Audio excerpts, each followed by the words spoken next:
My name is Margaret, and I'm the coordinator of the prayer chain at TBC. It entails receiving emails or telephone calls with a request for prayer. And this can be anything. It can be whatever somebody is going through. God knows the bigger picture, and we just are asked to be faithful in praying for that particular thing that is on that person's mind at the moment and is worrying them, whatever reason. There are up to 50 people who will pray, and their heart is for praying. They want to pray for people because personally, and I'm one of the prayers, I'm not just the coordinator, I pray because that's what Jesus' example is to us, is to pray and to bring everything to him in prayer. Confidentiality is paramount with those who pray. The prayers know this, and if we lose that trust of confidentiality, then people won't ask us to pray because there's some very personal things that we pray for, things that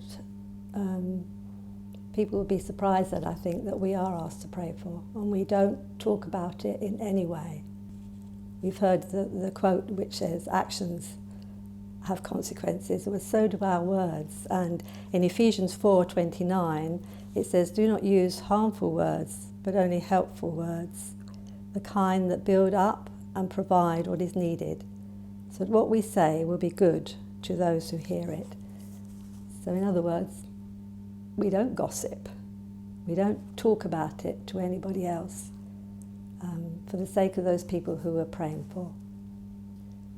Prayer is a lifeline for people. It can be the last thing they think about really is prayer, particularly in this last 2 years where, particularly at the beginning, when we couldn't hug people, we couldn't get close to people, and all we could do, often I said to people that we can pray for you when people are going through a particular trauma or a crisis in their life, and when we can't do anything practically, in some ways, we can say we can pray, and that God knows all about it. God knows all about you, and he loves you, and that can have a huge impact on people's lives for good.